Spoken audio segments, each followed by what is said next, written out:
Hello there, very good afternoon and welcome to Lunchtime News on TV1. For the News First team, I'm Martin Satyanesan. May the dawn of Sinhala and Tamil New Year bring happiness, good health and prosperity to all, President says in his New Year message. US President extends wishes for the Sinhala and Tamil New Year. Farmers who are engaged in the Satyagraha also celebrate the New Year. Gazette issued proscribing 11 extremist groups under the Prevention of Terrorism Act.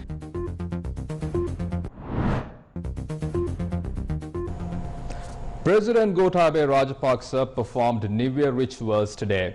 A message issued by the president stated that it is the duty and responsibility of the elders to pass on to the next generation the customs associated with the New Year, which are of high value in the Sri Lankan culture.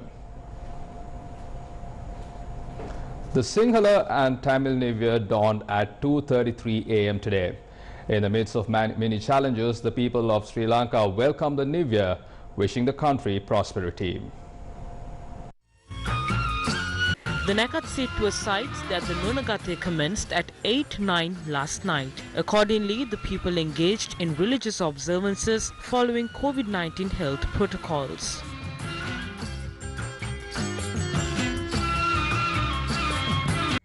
Religious observances were conducted in the Nallur Kandaswamy Kovil in Jaffna and in other places as well.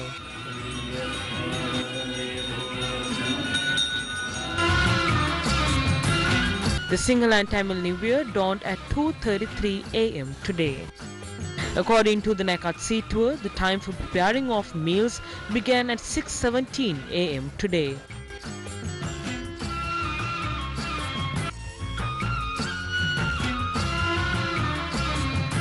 The Almanac site starting work, transactions and consuming meals began at 7:41 a.m.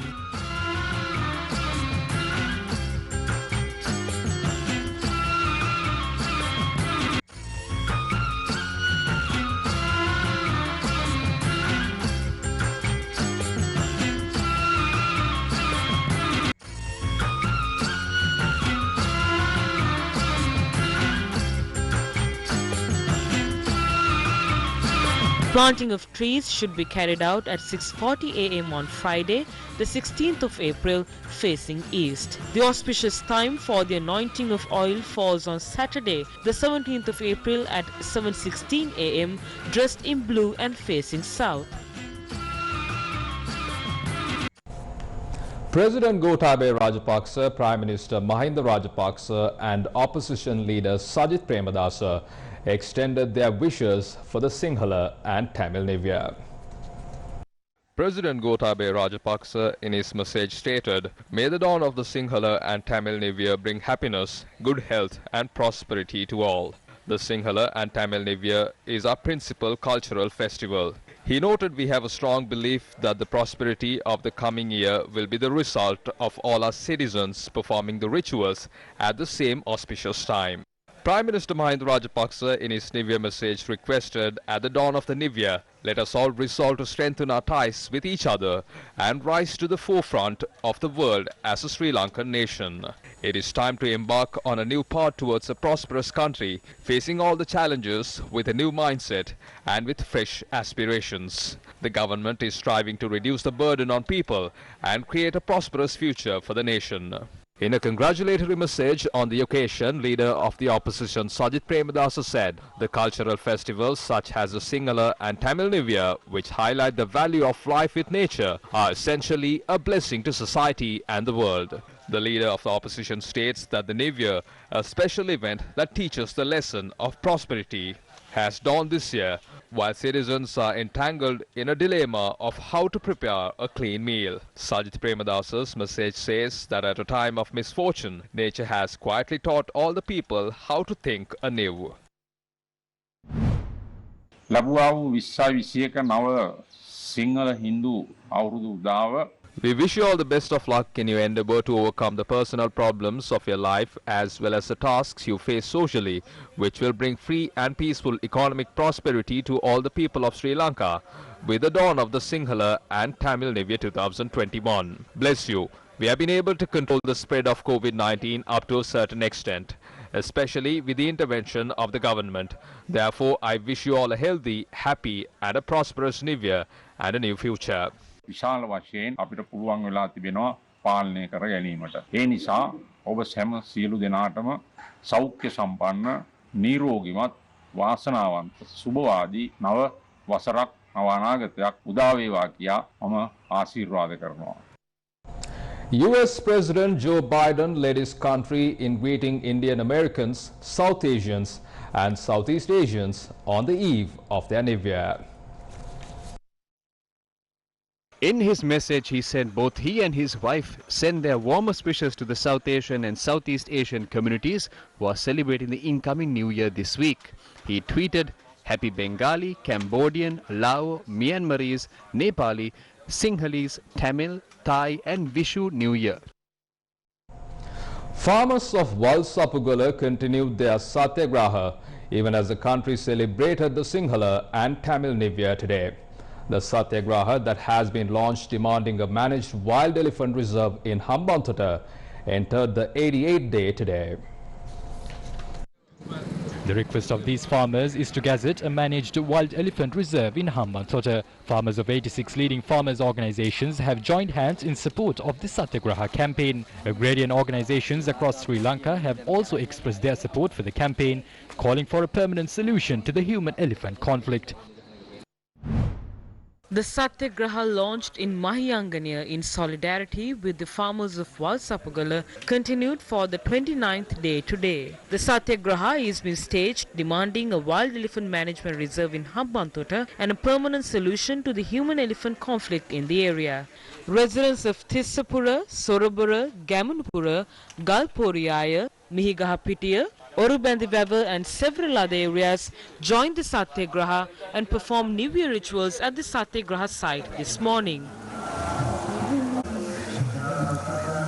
The chief incumbent of the Olagangala Aranya Senasaniya visited the Satyagraha site and conveyed his wishes and blessings to the people present at the site for the New Year.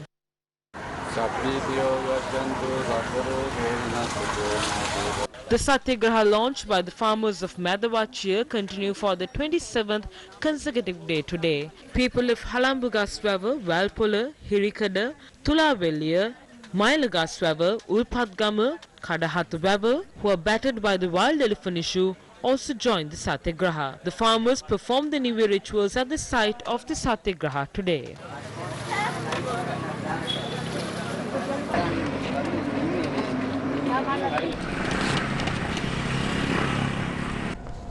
Muslims in Sri Lanka will begin their month-long Ramadan fasting period from today.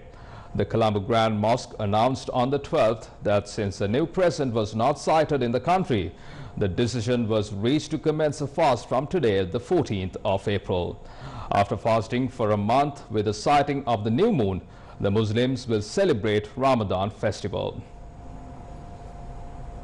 Moving along, the health sector urges the public to celebrate the Sinhala and Tamil New Year by following health guidelines.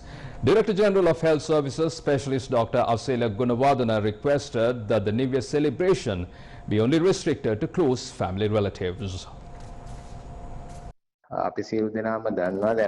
We all know that the number of COVID-19 cases reported has reduced, but that does not mean that cases are not being reported in the country.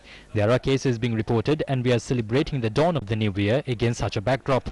When celebrating New Year, make sure that it is celebrated with only close relatives. If you are going to crowded places, make sure that you maintain social distancing, wear a face mask and wash your hands and cleanse them at all times. You can engage in outdoor celebrations with less than 100 people. You can celebrate the New Year with a minimum amount of people and always make sure to wear a mask and maintain social distancing. Police media spokesperson DIG Ajit Rohana, while conveying his best wishes for the Sinhala and Tamil New Year on behalf of the Sri Lanka Police, has urged the general public to adhere to the COVID-19 health guidelines at all times.